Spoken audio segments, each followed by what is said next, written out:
जय हिंद। कोरोना और मौत के खौफ से घरों में कैद लोगों को कैसे मिलेगी राहत? कोरोना वायरस की दहशत और मौत के पंजे का तांडव ऐसा मचा है कि घरों में कैद जनता ताली और थाली तक बजाने को मजबूर है। फिलहाल स्वास्थ्य विभाग, नगर निगम और डिजास्टर मैनेजमेंट साफ सफाई, स्वच्छ पानी, फॉगिंग, डीडीटी का छिड़काव,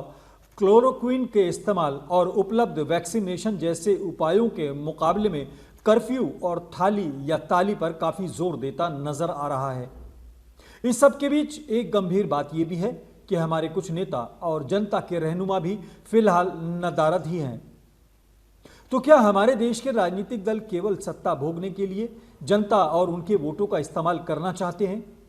क्या बुआ बबुआ या युवराज जैसे सभी नेता केवल सत्ता में रहने और जनता पर राज करने के लिए ही पैदा हुए हैं? सबसे बड़ा सवाल यह है कि अगर ये सत्ता में नहीं है तो क्या बतौर विपक्ष इनकी कोई जिम्मेदारी नहीं बनती है? आज पूरा देश कई तरह की समस्याओं के अलावा कोरोना जैसे घातक वायरस की दहशत में है, लेकिन विपक्ष और दूसरे दल कहां हैं? क्या सत्ता से बाहर राजनीतिक दल और विपक्ष अपनी जिम्मेदारी निभा रहे हैं? क्या सत्ता को सहयोग करने और उसके कामकाज पर नजर रखने का काम विपक्ष का नहीं है? आज इसी तरह के सवालों को लेकर आपके सामने आपका मेजबान आजाद खालिद हाजिर है। तो जनाब, आज सबसे पहले कोरोना वायरस को लेकर आपको एक बात साफ कर दें कि अभी तक इसके बारे में ना तो ये पता चल पाया है कि कोरोना की वजह क्या है, किस वजह से फैल रहा है और फैलता कैसे है, और न ही अभी तक कोरोना का कोई इलाज ही सामने आ सका है। साथ ही इतना और समझ लीजिए कि दुनिया की एक बड़ी ताकत और टेक्नोलॉजी में बेहद एडवांस चीन में ही कोरोना हजारों लोगों की मौत की वजह बन गया है, और इसके बाद इटली में हजारों लोगों को मौत की नींद सुलाकर विश्व के दूसरे देशों के अलावा अब भारत में भी अपना असर दिखाने लगा है। तो यकीनन आपके लिए स्थिति चिंताजनक है। ऐसे में अगर हमारे देश के प्रधानमंत्री खुद जनता को संबोधित करके इसके खतरे से आगाह करते हुए इससे बचाव के तरीके तक बता दें तो आपको इसका स्वागत करना ही चाहिए। मेरी आपसे बेहद विनम्र अपील है कि हर प्रकार के आपसी राजनीतिक, क्षेत्रीय, धार्मिक या किसी भी तरह के मतभेदों को भुलाकर कोरोना वायरस के खिलाफ प्रधानमंत्री नरेंद्र मोदी और सरकार की कोशिशों का सम्मान करें। आपसे यह भी रिक्वेस्ट है कि लॉकडाउन, ताली बजाने और थाली बजाने का मजाक उड़ाने के बजाय प्रधानमंत्री नरेंद्र मोदी की अपील का हर संभव सहयोग करें। आज मैं सीधे तौर पर विपक्ष से,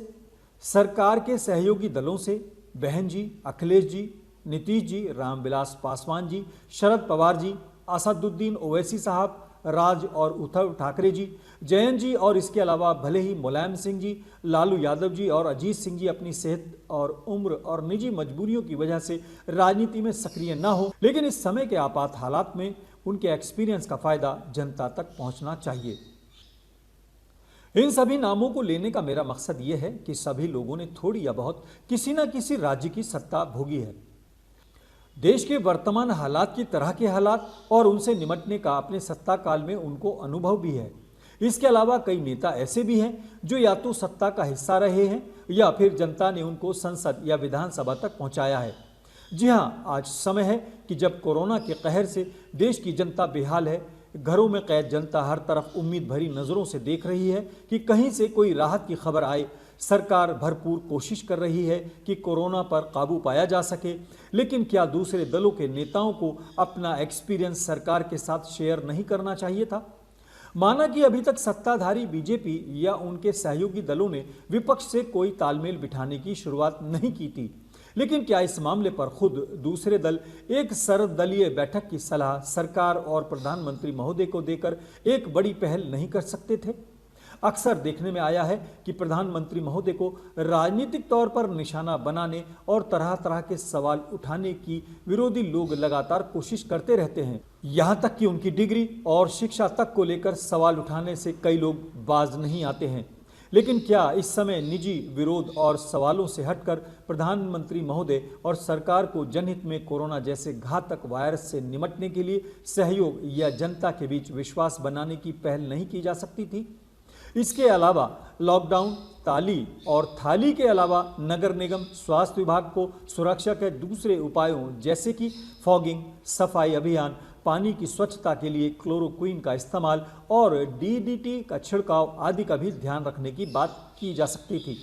क्योंकि इतिहास गवाह है कि मौसम बदलने के दौर और ऐसे ही हालात में हमने इसी तरह के उपायों को भी होते देखा है, चाहे मामला 1978 के बाढ़ का हो या फिर कई और तरह के एपिडेमिक हालात, ताकि कीटाणु तेजी से और न फैल सके।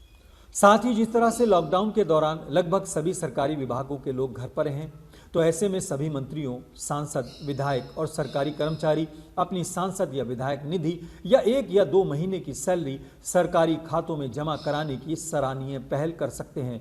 ताकि गरीबों की मदद और कई प्रकार के जनहित की योजनाओं को लागू करने में सरकार को आसानी हो सके। कोरोना के कहर के इस दौर में जनता से सरकार और प्रधानमंत्री महोदय को सहयोग की अपील के अलावा विपक्ष और दूसरे दलों के नेताओं से भी अपील है कि वो जनता में विश्वास और सरकार से सहयोग के लिए कुछ ठोस पहल करें। फिलहाल अपने मेजबान को इजाजत दें और हाँ, तरह तरह के टिकटॉक और बेतुके वीडियो देखने और एक दूसरे के ऐबों को उजागर करने या हिंदू मुस्लिम करने में बिजी होने की वजह से हो सकता है कि आपके पास समय बिल्कुल ना हो, लेकिन आज मैं पहली बार आपसे रिक्वेस्ट करता हूं कि अगर आपको लगे कि टीवी पर होने वाली धार्मिक बहसों और टीआरपी के हंगामों के बीच में हमारी मामूली सी और क्वालिटी में भी बेहद कमज़ोर वीडियो में अपना आपको कोई मुद्दा दिखाई दे, तो प्लीज़ हमें सब्सक्राइब ज़रूर करें। जय हिंद।